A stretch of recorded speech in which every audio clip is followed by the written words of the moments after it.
Hi friends, welcome to my channel. ఈరోజు video చాలా ఇంట్రెస్టింగ్గా ఉందండి. వీడియోని ఎక్కడ స్కిప్ చేయకుండా ఎండ్ వరకు చూసేయండి. గుప్తా గారు ప్లాన్ చేసి ఆత్మని అమావాస్య రోజు తీసుకెళ్లాలని ఆరుతో ఇలా చెప్పమంటారు కదండి, నన్ను యమపురికి తీసుకెళ్ళండి అని గుప్తా గారు చెప్పమంటున్నా కూడా అమ్మ ఆశ ప్లాన్ వేశారా, నేను చచ్చినా చెప్పను అని అంటుండగా చెప్పిందేమో అనుకొని గుప్తా గారు ధూమ్తడా అని అనేస్తారు. ఇక వాళ్ళు యమపురికి వెళ్లకుండా అక్కడే ఉండిపోతారు. అప్పుడు గుప్తా గారు ఇలా అంటుంటారు, ఏంటి బాలిక, నువ్వు నేను చెప్పమన్న మాటలు చెప్పలేదు కదా అని అంటుండగా, నీ ప్లాన్ నాకు తెలుసు గుప్తా గారు, ఇక ఈ రోజంతా నేను చచ్చినా మీకు కనబడను అంటూ పారిపోతుంది మరోవైపు అమర్ వరండాలో గోర అమ్ముని బంధించడం, ఇక ఒకరోజు ఇంటికి వచ్చి గోర పిల్లల్ని బెదిరించడం అన్నీ ఆలోచిస్తూ అటు ఇటు తిరుగుతూ ఉండగా మను అమర్ని చూస్తే ఈ టైంలో అమర్ ఏం ఆలోచిస్తున్నాడు అని అనుకుని దగ్గరికి వెళ్ళి, ఈ టైంలో ఏం ఆలోచిస్తున్నావు అమర్, మిస్సమ్మ గుచ్చా అని మను అడుగుతుండగా, లేదు మిస్సమ్మ ఈ పరిస్థితికి రావడానికి కారణమైన వాళ్ళ గుచ్చి, ఆరుని చంపిన వాళ్ళ గుచ్చి అని అమర్ అనగానే మనుకి ముచ్చెమటలు పడుతూ ఉంటాయి. ఏంటి మళ్ళీ ఏమైనా చేశారా అని మను అడుగుతుండగా, ఇంకా చేసింది చాలదా, ఆరుని నా నుండి దూరం చేశారు, మిస్సమ్మకి ప్రమాదం కలగజేయాలని చూశారు, అమ్ముని ప్రమాదంలో నెట్టారు. ఒక్క నిమిషం ఆ రోజు నేను వెళ్ళడం లేట్ అయినా మిస్సమ్మ పరిస్థితి, మిస్సమ్మ వెళ్ళడం లేట్ అయినా అమ్ము పరిస్థితి ఏమయ్యేదో తలుచుకుంటే నాకు చాలా భయంగా ఉంది అని అమర్ అంటూ ఉంటాడు. ఇక వాళ్ళు నీ గురించి తెలుసు కాబట్టి ఇంకొకసారి నీ జోలికి రారు అమర్ అని మను అంటుండగా, లేదు అమ్ముని కిడ్నాప్ చేసింది, మిస్సమ్మని చంపాలని చూసింది ఒక్కరే అని అంటూ ఉంటాడు అమర్. అదేంటి, అమ్ముని కిడ్నాప్ చేసింది ఎవరో కిడ్నాపర్ అన్నావు కదా, ఇక మిస్సమ్మని చంపాల్సింది చూసింది బాబ్జీ అన్నావు కదా, వాళ్ళు వీరు వేరు కదా అని మను అంటుండగా, వాళ్ళు చేసే పనులు వేరైనా కూడా వాళ్ళని నడిపించే వ్యక్తి ఒకరే అని అమర్ అనగానే ఇక మను చాలా టెన్షన్ పడుతూ ఉంటుంది. ఇంకా అమర్ ఇలా అంటుంటాడు, ఎవరో కావాలనే నా కుటుంబానికి ప్రతి కష్టాన్ని కలిగిస్తున్నారు, నా కుటుంబాన్ని టార్గెట్ చేసి చంపాలని చూస్తున్నారు అని అంటుండగా, మనకు శత్రువులు ఎవరు లేరు కదా అమర్ అని అంటూ ఉంటుంది మను. శత్రువులు ఎవరు నా జోలికి కూడా రారు, కానీ శత్రువులు కారు మా దగ్గరి వాళ్ళు కాబట్టే నా వీక్నెస్ పాయింట్లు తెలుసుకొని మరీ దెబ్బ కొడుతున్నారు అని అమర్ అంటూ ఉంటాడు. ఇక దేశాన్ని కాపాడే మిలిటరీలో ఉన్న నేనే నా కుటుంబాన్ని కాపాడుకోలేనా, నా కుటుంబానికి నేను కంచెలా ఉంటాను, నేను నా కుటుంబాన్ని కాపాడుకుంటాను అని అమర్ అంటూ ఉండగా, ఇక గోడ పక్కన గోర వాసన చూస్తూ ఆత్మని పట్టుకోవడానికి వస్తాడు. ఇక గోరాని చూసిన మను టెన్షన్ పడుతూ, వీడేంటి ఇప్పుడు ఇక్కడికి వచ్చాడు, అమర్ గనక వాడిని చూస్తే వాడిని చంపేసి వాని ద్వారా నన్ను కూడా చంపేస్తాడు, ఎలాగైనా గోరాని ఇక్కడి నుండి పంపించేయాలి అని మను అనుకుంటూ అమర్ అటువైపు చూస్తూ ఉండగా, ఇక గోరాకి అమర్కి అడ్డంగా మను వెళ్ళి నిలబడుతుంది. ఇక ఏం లేదమర్, ఎవరు రారిప్పుడు, నువ్వు కాస్త రెస్ట్ తీసుకో అని మాట మారుస్తూ వెళ్ళిపోదాం పదా అని అంటుండగా, నేను కాసేపు అయ్యాక వస్తాను, నువ్వు వెళ్ళు మను అని అంటుంటాడు అమర్. ఇంతలోపే రాతోడు వచ్చి అమర్ని పిలవగా అందరూ లోపలికి వెళ్ళిపోతూ ఉంటారు. ఇక అమర్ లోపలికి వెళ్ళగానే గార్డెన్లో గుప్తా గారు ఉంటారు. గోడ దూకేస్తారు. ఇక గోడ దూకగానే గుప్తా గారికి ఆరుకి తెలిసిపోతుంది. ఇక గోర వాసన చూస్తూ ఉండగా భయపడుతూ గుప్తా గారు నన్ను రక్షించండి అని అరుస్తూ ఉంటుంది. ఇక గుప్తా గారు ఇలా అంటుంటారు, బాలిక నీ ఉనికి కానీ ఆ గోరకి తెలీదు, నువ్వు కదిలితే తప్ప కదలకుండా మాట్లాడకుండా ఉన్న చోటే ఉండు అని గుప్తా గారు ఆరుని అంటూ ఉంటారు. ఒకవేళ గనక నువ్వు ఆ గోరాకి చిక్కుతే ఇక గోరా నుండి నిన్ను రక్షించడం ఆ దైవం వల్ల కూడా కాదు అని గుప్తా గారు అంటూ ఉంటారు. ఇక గోరా ఇలా అంటూ ఉంటాడు, ఏంటి అమావాస్య రోజు నువ్వు మాయమవుతావని నీ ఉనికి నాకు తెలియదని నువ్వు సంబరపడిపోతున్నట్టున్నావు ఆత్మ, కానీ నా పూజ ఫలం వల్ల నువ్వు నాకు కనబడక తీరదు, నువ్వు నాకు ఖచ్చితంగా కనబడతావు అని అంటూ మంత్రాలు జపిస్తూ ఒక నిమ్మకాయని మంత్రాలు జపిస్తూ ఈ నిమ్మకాయే నీ జాడని నాకు తెలియజేస్తుంది అని అంటూ విసిరేస్తాడు గోరా. ఇక పరిగెత్తు బాలిక పరిగెత్తు, తొందరగా ఆ నిమ్మకాయని నువ్వు ముట్టుకోక ముందే పరిగెత్తు, ఆ నిమ్మకాయ నీ జాడని తెలియజేస్తుంది అని గుప్తా గారు అంటుండగా పరిగెడుతూ ఉంటుంది.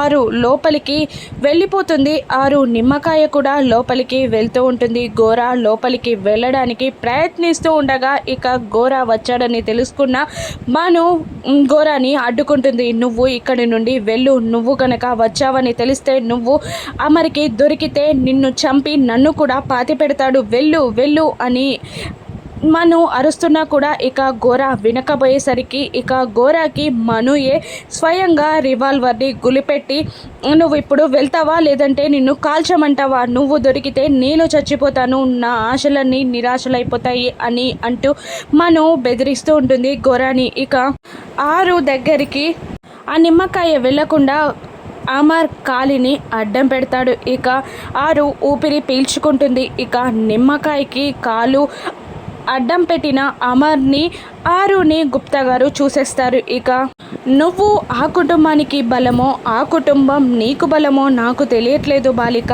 కానీ మీరందరూ ఒక్కటే, ఆ దేవుడు ఆ ఇద్దరిని కలపడానికి మీ ఇద్దరిని విడదీసినట్టున్నారు, కానీ వచ్చే జన్మలోనైనా నీ జీవితం సార్థకత కావాలని మీ ఇద్దరు కలిసి ఉండాలని నేను మనసారా కోరుకుంటున్నాను అని ఆరుని అమర్ని చూస్తూ అంటారు గుప్తా గారు. మనసారా దీవిస్తూ ఉంటారు గుప్తా గారు. ఇక అమర్ ఆ నిమ్మకాయని చూస్తూ కాలుతో బయటికి తన్నేసి రాథోడ్ రాథోడ్ అని గట్టిగా అరుస్తుంటాడు. ఏంటి సార్ ఈ టైంలో పిలిచారు అని రాథోడ్ అంటుండగా ఇంట్లోకి ఎవరో వచ్చినట్టున్నారు, మొత్తం చెక్ చేయి అని అమర్ అంటూ ఉండగా ఇక గార్డెన్ మొత్తం చెక్ చేసి బయటికి వెళ్తూ ఉంటాడు రాథోడ్. అప్పటికే గోరాని తీసుకొని గోరాకి రివాల్వర్ గురిపెట్టి మరి ఒక కారు పక్కకి వెళ్ళి నిలబడి ఉంటుంది మను. కానీ రాథోడ్ మను గోరాని చూడలేకపోతాడు. ఇక లోపలికి వచ్చి ఎవరు లేరు సార్ అనగానే అమర్ లోపలికి వెళ్తూ మళ్ళీ ఆ నిమ్మకాయని చూసి ఎవరో వచ్చారు అని అనుకుంటూ ఆ నిమ్మకాయ దగ్గరికి అమర్ వెళ్తూ ఉండగా ఆరు వద్దండి, ముట్టుకోవద్దండి అని అరుస్తున్నా కూడా అమర్ వినకుండా కోపంగా ఆ నిమ్మకాయని తొక్కేస్తాడు. ఇక నిమ్మకాయ చాలా వక్కరైపోతుంది. ఇక అమర్ ఆరు లోపలికి వెళ్ళిపోతారు. ఇక మరోవైపు మను గోరాని బెదిరిస్తూ ఉంటుంది. ఇక నువ్వు ఇప్పుడు ఇక్కడి నుంచి వెళ్ళిపో, నిన్ను అమర్ గనక పట్టుకుంటే నీతో పాటు నేను కూడా చచ్చిపోతాను, అప్పుడు నిన్ను చంపడానికైనా నేను వెనకాడను అని మను బెదిరిస్తూ ఉండగా ఆత్మని పట్టుకోవడానికే వచ్చాను, ఆత్మ ఇక్కడ ఉంటే నీకు కూడా ప్రమాదమే అని గోరా మనుని అంటుండగా ఆరుని చంపిన దాన్ని ఇప్పుడు ఆత్మ నన్నేం చేస్తుంది, ఆరు చనిపోవడంతో ఆట ముగియలేదు, అప్పుడే ఆట మొదలైంది, ఇక అది నన్నేం చేయలేదు, నువ్వు వెళ్ళు అని అంటూ ఉంటుంది మను. ఇక ఆ ఆత్మని ఏంటిని నేను ఎప్పటికీ వదిలిపెట్టను బాలిక అని అంటూ గోరా కూడా నవ్వుకుంటూ అక్కడి నుండి వెళ్ళిపోతాడు. ఇక బెడ్ పైన అమర్ బాగి ఇద్దరు పడుకొని ఉంటారు. తెల్లవారిపోతుంది. ఇక బాగికి మెలకువ వస్తుంది. ఇక లేచి కూర్చొని నడవడానికి ట్రై చేస్తూ ఉంటుంది, కానీ నడవలేక కింద అదే బెడ్ పైన కూర్చొని పోతుంది. ఇక మెల్లిగా మళ్ళీ ట్రై చేసి వెళ్ళి సోఫాలో కూర్చొని తన చేతికున్న కట్టుని కాలికున్న కట్టుని విప్పేసి మెల్లిగా ఫ్రెష్ అయి ఇక వంట రూమ్లోకి వెళ్ళిపోయి వంట చేస్తూ ఉంటుంది. ఇక రైస్ వండడానికి విజిల్ కుక్కర్లో పెడుతుంది రైస్ని. ఇక ఆ విజిల్ వస్తూ ఉంటుంది. దాంతో ఆ విజిల్ సౌండ్తో అమర్ వాళ్ళ అమ్మా నాన్నలకి కూడా మెలకువ వస్తుంది. ఇక ఆ విజిల్ సౌండ్ విని అమర్ మేల్కొని పక్కన మిస్సమ్మ లేదు అని గ్రహించి కిందికి వస్తూ ఉంటాడు. ఇక నిర్మల ఎవరో వంట రూమ్ నుంచి సౌండ్ చేస్తున్నట్టున్నారు, లీలా అప్పుడే వచ్చిందా అని అడుగుతుంటారు అమర్ వాళ్ళ నాన్నగారు.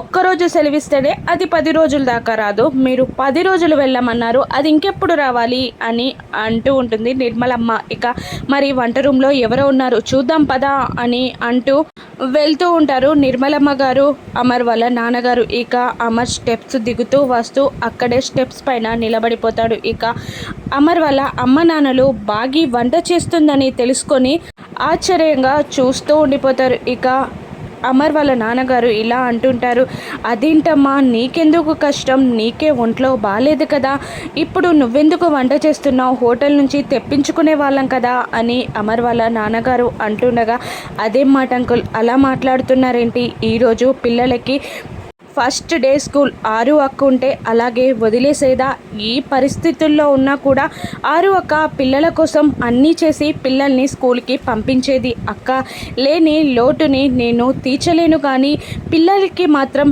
ఏం తక్కువ చేయొద్దు కదా అంకుల్, పిల్లల్ని జాగ్రత్తగా చూసుకోవాలి, పిల్లలకి ఏ లోటు రానివ్వకూడదు, రానివ్వను అంకుల్ అని అంటూ ఉంటుంది బాగి. ఇక ఆ మాటలకి అమర్ వాళ్ళ అమ్మా నాన్నలు అమర్ కూడా చాలా సంతోషపడుతూ ఉంటారు. ఇక ఇలా అంటుంటారు అమర్ వాళ్ళ నాన్నగారు, ఒకరిని తీసుకెళ్ళి ఇంకొకరిని ఇవ్వడం అంటే ఇదేనమ్మా, ఆరుని తీసుకెళ్ళినా కూడా నిన్నిచ్చి మా కుటుంబంలోని దుఃఖాన్ని దూరం చేసి సంతోషాలని మాకు పంచాడమ్మా అని అమర్ వాళ్ళ నాన్నగారు అంటుండగా, ఇక అమర్ వాళ్ళ అమ్మగారు నిర్మలమ్మ గారు ఇలా అంటూ ఉంటారు, ఇక పిల్లలు నీపైన కోపం వదిలిపెట్టి నిన్ను చూస్తే నీ ప్రేమలోని మాధుర్యాన్ని వాళ్ళు అర్థం చేసుకోగలరు, ఇక వాళ్ళు నిన్ను అర్థం చేసుకొని మీరందరూ చక్కగా కలిసుండే రోజు తొందరలోనే వస్తుందమ్మా అని అంటూ చల్లగా ఉండమ్మా అని అంటూ అమర్ వాళ్ళ అమ్మా నాన్నలు అక్కడి నుండి వెళ్ళిపోగా, ఇక బాగి అన్నీ రెడీ చేస్తూ ఉంటుంది, టిఫిన్ లంచ్ అన్నీ ప్రిపేర్ చేస్తూ ఉంటుంది పిల్లల కోసం. ఇక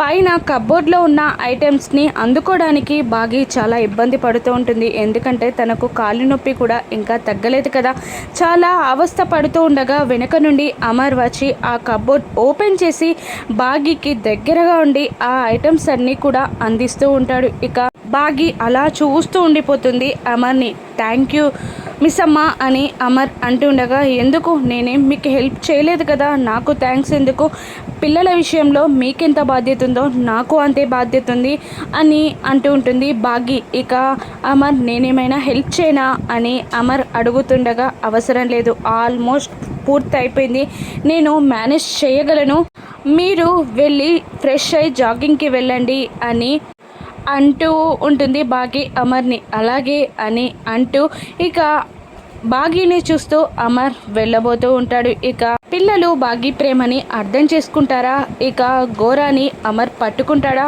మను నిజ స్వరూపం తెలుసుకోగలుగుతాడా, రాను ఎపిసోడ్స్లో చూద్దాం. Thank you for watching.